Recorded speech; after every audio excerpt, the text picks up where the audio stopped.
Hello everyone. In this video I have covered topic of international politics unit 1 scope of international politics. Okay इससे पहले मैंने nature of IP भी discuss किया है इससे पहले की वीडियो में. You can go and visit that also. And these are my notes which will be helpful for writing short plus long answers during your exams and hope will clear your concepts too. Okay, so let's start. So the scope of international politics was for a very long time it was a debated topic, but today it is an elaborated and dynamic one. And we see that it includes the state and the state system, its national interest, power, foreign policy, instruments of foreign policy, international organizations, international law, security, and political economy. Okay, so here we will be discuss point wise each one of them. So first of all, there is the state and the state system. So the states are the basic units and the main actor of IP. The focal point of IP studies the diversity, behavior, mutual relations, nature of relations as well as the factors. Okay, तो जो states होते हैं ना वो एक basic unit है. ठीक है, it is a main character of international politics. आखिरकार हम लोग इंटरनेशनल पॉलिटिक्स में देखते क्या है, जो एक बेसिक यूनिट क्या होती है वो होती है स्टेट्स. ठीक है, बिना स्टेट्स के तो कुछ हो ही नहीं पाएगा, राइट. जो ये रिलेशंस होते हैं वो स्टेट्स के बीच में होते हैं, तो वो मेन एक्टर है.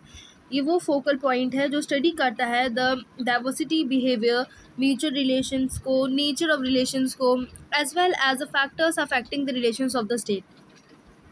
IP looks into the concept of the war, peace on the basis of the relationship between the two or the more states. ठीक है, इससे पहले जो हम लोग ने स्टेट सिस्टम पढ़ेंगे अभी इसकी नेक्स्ट वाली यूनिट में, उस स्टेट सिस्टम में will see that we'll discuss about the European state system, Western state system, and the modern state system, and जो post Westphalian state system, globalization system etcetera. तो कई सारे अलग अलग स्टेट सिस्टम्स होते हैं जो एक सर्टेन पीरियड के लिए, एक सर्टेन टाइम पीरियड के बीच में जो है हम लोग को देखने को मिला था. तो वो सारे स्टेट सिस्टम जो है इसके इसमें आते हैं. Okay, so it is the state system and its working are also important part of IP.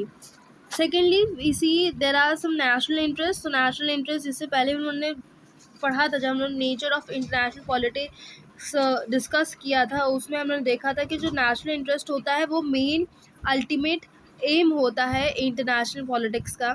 किसी भी इंटरनेशनल रिलेशंस को फॉर्म करते समय हर एक नेशन का, हर एक स्टेट का जो मेन गोल होता है अचीव करने के लिए वो होता है उसका national interest. Okay, so this means that importance is given to the necessities, interest and the needs of the states. Each state tries to secure and promote its own national interest. The national interests of different states can be of the different types. Okay, अलग अलग states के अलग अलग जो national interest होते हैं उसके जो है डिफरेंट क्राइटेरिया के बेसिस पे. तो स्टेबल और the long term interest, modified interest, primary interest, mutual interest होते हैं, कॉमन इंटरेस्ट होते हैं, कन्फ्लिक्टिंग इंटरेस्ट होते हैं. ठीक है, ये टाइप्स ऑफ इंटरेस्ट हैं. On the basis of these interest one can witness a cooperation and conflict between two states. Okay, now third is a power. Power means होता है उस नेशनल इंटरेस्ट को अटेन करने के लिए. So however there are many factors which are studied in the IP affecting the use of power. IP tries to explain why US was a super power, India एक medium power and Bangladesh एक small power. ठीक है, तो international politics में हम लोग ये देखते हैं कि भाई जो पावर है वो कैसे क्लासीफाई करता है. ओके, जैसे US है, क्यों US एक सुपर पावर है, क्यों इंडिया एक मीडियम पावर है, और क्यों बांग्लादेश स्मॉल पावर है. Okay, also IP tries to answer that why there has been no global power. और कोई ग्लोबल पावर क्यों नहीं है, तो क्यों नहीं है, क्योंकि इंटरनेशनल ऑर्गेनाइजेशंस हैं. ओके, जो UN है और आपके अलग अलग जो कई सारे ऐसे इंटरनेशनल ऑर्गेनाइजेशन के काम करते हैं एक यूनिटी मेंटेन करने के, जो चेक ऑन करते रहते हैं कि कोई ग्लोबल पावर ना बन के आ जाए, कोई सिंगल, जहाँ पे हम लोग देखते हैं कि एक कलेक्टिव एक बैलेंस ऑफ पावर हम लोग देखते हैं. तो वो चीज़ जो है यहाँ पे पावर है कि वो IP में हम लोग यही सारी चीज़ें क्या करते हैं, स्टडी करते हैं. The limitations which can be put upon the struggle of the power is basically of three types. First is balance of power, collective security and disarmament. Okay, ये हम आगे के टॉपिक्स में when will cover the other units उसमें हम लोग देखेंगे, और ये वाले टॉपिक्स को भी उसमें हम डिस्कस करेंगे। Fourth is foreign policy. In IB, foreign policy, its determinants, its objectives, and the decision-making process behind it play an important role. Okay, तो किसी भी फॉरेन पॉलिसी का डिटर्मिनेंट्स, उसके ऑब्जेक्टिव क्या है, उसका डिसीजन मेकिंग प्रोसेस क्या है, वो यहाँ पे इंपॉर्टेंट रोल प्ले करता है। आईपी में देखो, फॉरेन पॉलिसी में क्या होता है कि जो है किसी भी फॉरेन पॉलिसी को फ्रेम करने के लिए जो उसका एक जो भी फॉरेन पॉलिसीज फ्रेम होती हैं वो होती है to achieve and fulfill the national interest, ठीक है। And to achieve these interest the states try to establish relations with other states.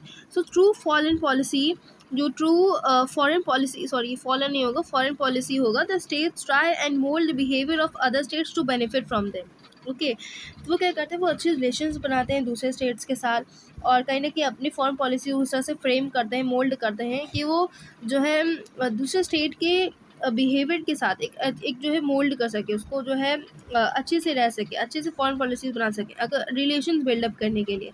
So the reason behind this is that major power affect the IP as well as the foreign policies of the other small nations, ठीक है। तो वही चीज़ है कि यहाँ पे हम लोग आईपी में हम लोग अलग अलग स्टेट्स के, देखो अगर शॉर्ट में बताएं तो इन द आईपी हम लोग कई सारे डिफरेंट स्टेट्स के, चाहे वो स्मॉल पावर हो चाहे वो बिग पावर हो, हम सभी स्टेट्स के एक उनके फॉरेन पॉलिसीज़ को पढ़ते हैं, उसको हम लोग एनालाइज करते हैं, कंपेयर करते हैं, और ये देखते हैं कि किसकी फॉरेन पॉलिसी किस तरीके से किसी एक नेशन को बेनिफिट करेगी और किसी दूसरे नेशन को कन्फ्लिक्ट में लेके आएगी। ओके, तो ये जो है हम लोग आईपी में इसका एक स्टडी करते हैं। फिफ्थ आता है इंस्ट्रूमेंट्स ऑफ फॉरेन पॉलिसी। अब इसी में हम लोग इंस्ट्रूमेंट्स इसके देखते हैं, that in the making of the foreign policy there are many instruments which are used. जैसे कि हो गया आपका इकोनॉमिक इंस्ट्रूमेंट है, लीडरशिप है, प्रमोशन है, प्रोपोगेशन है, ओके, प्रोपोगेंडा होता है, एंड डिप्लोमेसी है, ठीक है। ये सब क्या है, ये सब इंस्ट्रूमेंट्स है फॉरेन पॉलिसी के। ओके, तो इसको मैं ज़्यादा डीप में नहीं करूँगी क्योंकि बहुत सिंपल है। देन इंटरनेशनल ऑर्गेनाइजेशंस, अभी हम लोगों ने डिस्कस किया था। इंटरनेशनल ऑर्गेनाइजेशन वो ऑर्गेनाइजेशंस होती हैं जो बाकी सारे नेशंस और स्टेट्स के बीच में हार्मनी रिलेशंस को मेंटेन करके चलता है ताकि कोई वॉर कंडीशंस ना हो।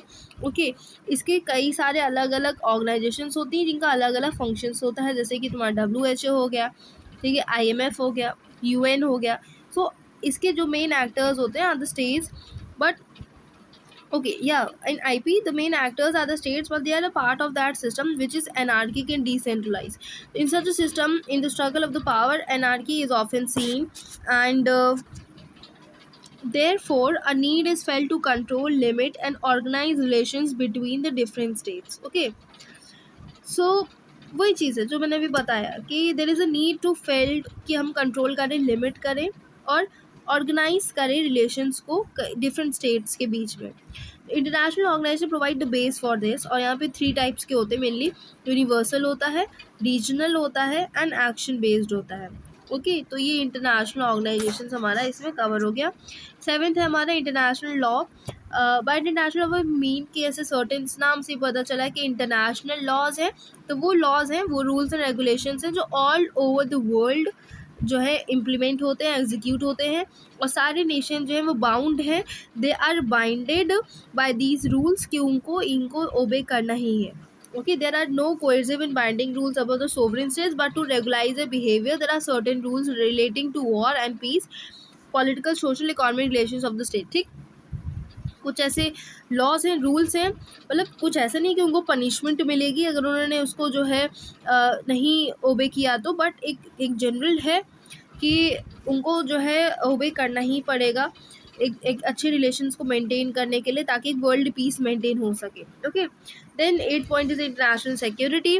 War and peace play an important role in IP, और इंटरनेशनल सिक्योरिटी में आपका कलेक्टिव सिक्योरिटी भी आता है, जहाँ पे which becomes a major concerns of IP, and events relating to the war, arms competition, armed group treaties and armament were of the main concern during 1950s and 60s. But by the end of the Cold War, जब हम लोग state system पढ़ेंगे, will see कि cold war के and तक आते आते many regional conflicts as well as civilizational conflicts became a part of the study of the IP, क्योंकि उस समय पे जो है ये वॉर्स हो रहे। एंड द लास्ट 9 पॉइंट जो है हमारा वो है international political economy. So in the study of the contemporary IP, international political economy has an important part. Both international also and political environment impact each other. With the rapid increase in the economic interdependence of the nations, it becomes important to study the international political economy. Within IPE, study how the different states through political corporations establish institutions which govern the international economy, trade relations. Okay. तो नाम से ही पता चला है कि political economy के बारे में बताया जा रहा है. इकोनॉमी से रिलेटेड है. इकोनॉमी में हम लोग ट्रेड रिलेशंस को बिल्डअप करते हैं इकोनॉमी को स्ट्रॉन्ग करने के लिए. So it also includes the north south relations, economic dependence, foreign capital investment, industrialization, technology transfer etcetera. ठीक है.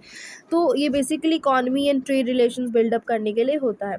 तो अब मैं किसमें हर एक पॉइंट को कीवर्ड असाइन कर देती हूँ ताकि आपको लर्न करने के लिए इजी हो. जैसे political economy we are talking about the building trade relations, industrialisations, foreign capital investments. Okay.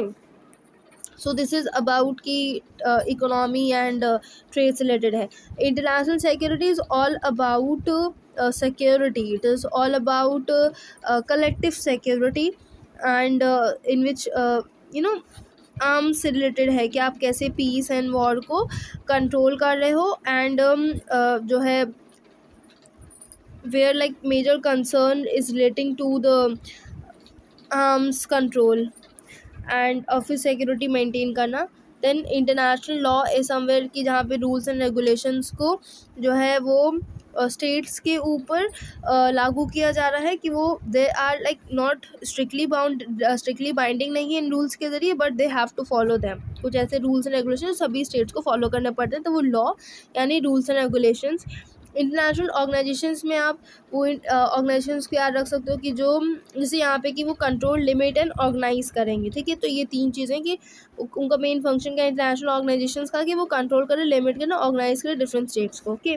Then 5th में हमने देखे फॉरेन पॉलिसी से हम वो लास्ट वाली लाइन में देखिए जो इंस्ट्रूमेंट्स हैं. इकोनॉमी होता है लीडरशिप, प्रमोशन, डिप्लोमेसी, प्रोपोगेशन, वो सब की वर्ड्स आते हैं.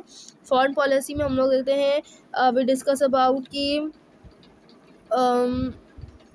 उसकी नेशनल इंटरेस्ट को अचीव करना उसका मेन गोल होता है फॉर हर एक फॉरेन पॉलिसीज़ का, and to maintain better in relations. ठीक है. तो relations and the national interest.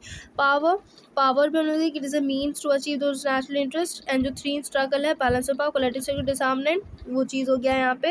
And national interest में हम लोग एम देखते हैं कि बेटी तो एम है इसको अचीव करना है. And state and state systems के बारे में जो हमने लास्ट में डिस्कस किया था, European state system, western globalization, तो इसको रिमाइंड करेंगे तो ईजी रहेगा स्टेट सिस्टम को डिटरमाइन करने के लिए. बाकी जो स्टेट है वो बेसिक यूनिट है और मेन एक्टर है IP की. ओके. तो this was the scope of international politics. Hope कि आप लोगों को समझ में आया होगा. So please like and subscribe ताकि आगे के जो टॉपिक्स मैं कवर करूँगी तो उसके लिए भी आपको नोटिफिकेशंस मिलती रहे. So thank you for watching it.